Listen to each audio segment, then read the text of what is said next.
उम्मीद है दोस्तों आप सब अच्छे होंगे। मेरा नाम है सलमान और आप देख रहे हैं मेरा यूट्यूब चैनल दी सलमान हसन। आज है तारीख 7 अगस्त 2025। कई खबरों के बारे में आज की इस वीडियो में बात करेंगे। गाजा को लेकर पूर्ण नियंत्रण करने वाले फैसले के बाद इस मामले से जुड़ी एक बड़ी खबर भी सामने आ रही है। गाजा में स्वास्थ्य सेवा की भारी कमी को लेकर भी खबरें आ रही है और आईडीएफ चीफ का बचाव करने के लिए अब रक्षा मंत्री सामने आए हैं। क्या है पूरी खबर, उसके बारे में भी बताऊंगा। आज की इस वीडियो में 3 बड़ी खबरों के बारे में आपको आसान और सरल भाषा में बताने की पूरी कोशिश करूंगा। खबरें अहम होने वाली है, गुजारिश है कि वीडियो पूरा देखें।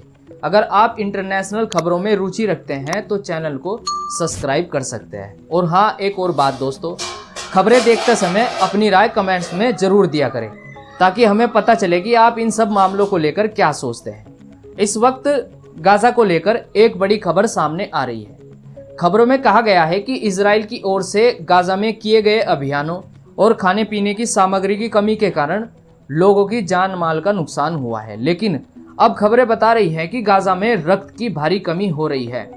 अल जजीरा की रिपोर्ट के अनुसार गाजा में बड़ी संख्या में फलस्तीनी नागरिक एक बड़े मानवीय संकट का सामना कर रहे हैं।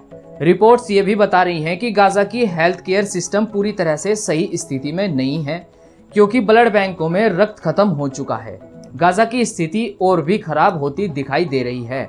हालांकि यूएई, मिस्र, जॉर्डन जैसे कई देशों ने गाजा में हवाई सहायता भेजी है, लेकिन इसके बावजूद खबरें बता रही हैं कि अभी भी वहां स्थिति में सुधार नहीं हो रहा। अल जजीरा के एक रिपोर्टर्स के अनुसार अल शिफा हॉस्पिटल, अल अक्सा हॉस्पिटल के साथ अन्य कई स्वास्थ्य स्थानों पर रक्त की आवश्यकता पड़ रही है।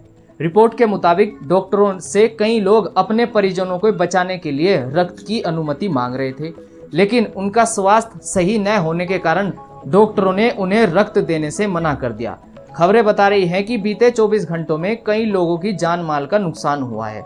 कुल मिलाकर अगर आसान भाषा में कहे तो गाजा में मरीज के लिए खून की कमी, खाने पीने की कमी और दवाइयों की भारी जरूरत है, जिस कारण परिवार वाले अपनों की जान बचाने के लिए रक्त भी नहीं दे पा रहे हैं क्योंकि उनका स्वास्थ्य इस लायक नहीं है। अब सवाल उठता है, क्या इजराइल गाजा में स्वास्थ्य सेवाएं ठीक कर पाएगा? क्या दवाइयाँ और अस्पताल जैसे स्वास्थ्य आगे बढ़ेंगे? क्या ये परिस्थिति अंतर्राष्ट्रीय स्तर पर कोई असर डालेगी? ये सवाल इस वक्त चर्चा का विषय बना हुआ है। खबरें तो यही इशारा कर रही है कि स्वास्थ्य सेवा पूरी तरह से दवाइयों और रक्त की कमी के कारण प्रभावित हो रही है। कल खबरें सामने आई थी कि प्रधानमंत्री नेतन्याहू और आईडीएफ के बीच एक मामला हो गया है, जिसके चलते यह मामला चर्चा का विषय बना हुआ है। लेकिन अब जो खबरें सामने आई है वह आपको देखनी और सुननी चाहिए। खबरें बता रही हैं कि इजराइल के रक्षा मंत्री ने आईडीएफ चीफ का समर्थन किया है। मामला तब बना जब प्रधानमंत्री नेतन्याहू के बेटे ने एक पोस्ट में इशारा किया कि आईडीएफ चीफ सरकार के खिलाफ सैन्य असहमति की सोच रखते हैं। लेकिन अब रक्षा मंत्री ने चीफ का बचाव करते हुए कहा कि आईडीएफ को अपनी राय रखने का पूरा अधिकार है। कल जो खबरें आई थी जिनमें गाजा पर पूर्ण नियंत्रण करने जैसी बात सामने आई थी, उसको लेकर आईडीएफ का यह कहना है कि अगर ऐसा होता है तो यह एक उलझन की तरह हो सकता है। इसी बात को लेकर नेतन्याहू और उनके बेटे ने नाराजगी जाहिर की थी। यह बात भी कही थी कि अगर आईडीएफ सहमत नहीं है तो वो लौट सकते हैं। लेकिन अब खबरें बता रही हैं कि आईडीएफ चीफ के लिए रक्षा मंत्री सामने आए हैं और उन्होंने कहा है कि आईडीएफ को अपनी राय रखने का कर्तव्य है। दोस्तों, जैसा कि मैंने अभी आपको बताया, गाजा पर एक बड़ा फैसला लेने की योजना बनाई जा रही है। अब खबरें सामने आ रही हैं कि गाजा पर नियंत्रण की योजना 4 से 5 महीने तक चलने वाली है। यानी इजरायली सरकार गाजा पर कब्जे की लंबी योजना को मंजूरी देने की तैयारी में है। इस योजना के तहत गाजा सिटी और सेंट्रल स्ट्रिप फोकस किया जाएगा। अनुमान यह भी लगाया जा रहा है कि बंधकों के लिए मुश्किल बढ़ सकती है, लोगों का पलायन होगा और सहायता की मात्रा भी बढ़ सकती है। खबरें यह भी बता रही हैं कि इजरायली सेना के कुछ शीर्ष अधिकारी इस योजना का विरोध कर रहे हैं। उनका मानना है कि उससे बंधकों की जान माल का नुकसान भी हो सकता है।